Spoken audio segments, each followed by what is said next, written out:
Mheshimiwa Naibu Spika, serikali inatambua changamoto ya uhaba wa malazi ya wanafunzi katika vyuo vikuu vya umma nchini.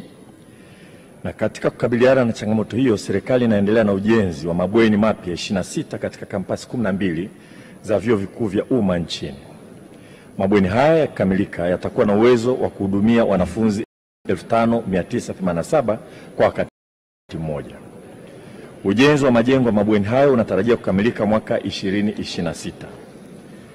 Mheshimiwa Naibu Spika, aidha serikali inatoa wito kwa sekta binafsi kuwekeza katika ujenzi wa hosteli katika maeneo ya vyuo vikuu ili kuongeza wigo wa upatikanaji wa huduma ya malazi kwa wanafunzi wa vyuo vikuu.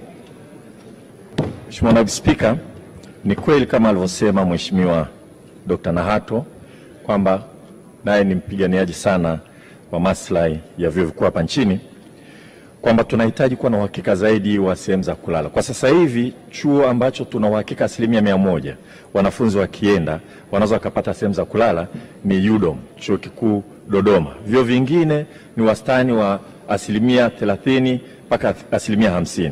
Lakini kama nilivyoeleza katika jibu la swali la awali, Mheshimiwa Naibu Spika, ni kwamba serikali sasa hivi inawekeza sehemu mbalimbali kwa ajili ya kuongeza na kupanua wigo wa kampasi za kulala na vile vile kuvutia hata kwenye utaratibu wa PPP sekta binafsi kuja kuwekeza kwa ajili ya kuwa na hosteli za wanafunzi.